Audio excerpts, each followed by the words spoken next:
My name is Jim Hogue. I was invited to the conference because I have a radio program and I have been interviewing many of the luminaries on the economic front, like Richard Cook, Ellen Brown, and I've been studying their predictions and their analyses of the current economic situation as a result of what the Federal Reserve has done and what the kinds of people who have been behind the Federal Reserve over the years, what their plan has been. And I've also been studying it in context of what Joe Bongiovanni has been talking about, which is colonial script, colonial currency, and how that was destroyed by the British, particularly the British East India Company, which couldn't tolerate the colonies doing well on their own terms, because they wanted to begin to suck off the cream of the, they wanted to be able to make money off the colonies, and the colonies were doing quite well without them, thank you very much. And so that's one of the reasons why the Revolutionary War was fought. And had it not been, I think, for Alexander Hamilton and for the absence, the temporary absence of Jefferson, Payne, and Franklin, I think that the Revolutionary War would have been won on the terms it was fought over in the first place. But we entered into this struggle of central private banking versus public financing. And we saw Andrew Jackson enter into that struggle, several attempts at his life. We saw Abraham Lincoln enter into that struggle, and we know what happened to him. JFK entered into that struggle, and we know what happened to him. So it has been the power of the financial elite versus the rest of us for a very long time. And it is so mystical that it's very hard to talk about it, and it's very hard to come up with a plan to subvert it.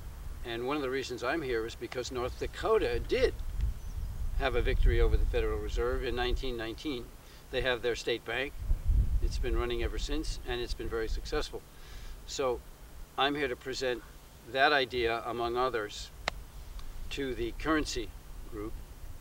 And we've been talking about, the people on the currency group are brilliant, and they all have wonderful suggestions, all of which could be implemented without contradicting each other. And a state bank is one of them. So I guess that's why I'm here. And I also want to tie that into agriculture, because a state bank could look to soil building and carbon sequestration as a way of adding money to the state coffers and as a way of increasing the worth of the commons. And in doing so, local taxes and state taxes could be greatly reduced. And the only avenue that the current legislature has is raising more taxes. They don't seem to understand that you can raise revenue by selling a product and by increasing the wealth in the commons, and it's very hard to get through to them. Can you articulate or elaborate a little bit more specifically on that idea of carbon sequestration and the relevance to revenues? Yes. Carbon sequestration is sort of the end of this, is part of the story. It comes through soil building. It comes through organic soil building.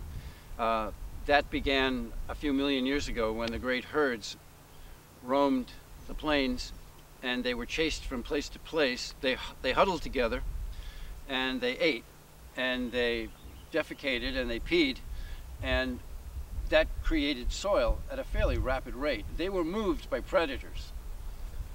Nowadays, we can move them. We can move cattle artificially and get the same benefit. And that increases topsoil tremendously.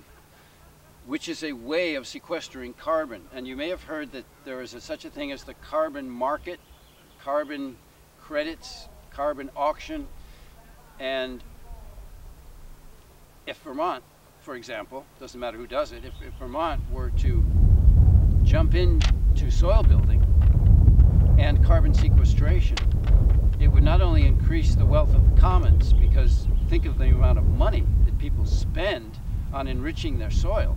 I mean, it's millions and millions of dollars are spent artificially enriching the soil. If you could do that through the methods that I've been talking about, the soil would be increased so that less money would be spent on fertilizer, the water table would be purified, and then the state of Vermont, as a dividend, could sell carbon credits. And if we did that through a state bank, we wouldn't have to gamble, we wouldn't have to go into the Wall Street end of things. And so we would get some heat from the Federal Reserve, because that's one of the reasons that they exist, is to still, as they did, as the British East India Company did, was to suck money out of the economy. And what we're talking about, and everybody in this committee agrees, that the Federal Reserve is a monster that sucks money out of the economy. Thank you. If you could leave, say, one legacy to the destiny of Vermont. I mean, I understand you're making contributions on a number of fronts, but if you had one significant legacy that you could leave to the destiny of the state, could you share with us what that would be? Well, I would like to inject a little courage and foresight into the legislature. And if they had that, then on their own, they would be able to connect a few dots.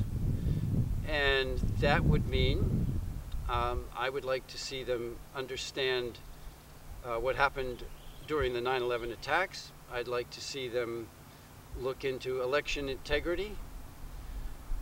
And I would like to see them secede from the Federal Reserve System. And then if the country, if you want to call it that, continues the way it does, then secede into its own country. So in that case, you could call me a secessionist, I suppose, or a separatist. So I didn't answer your question in terms of one thing, but I can't give you an answer in terms of one thing. That's okay. I want to thank you very much for your time.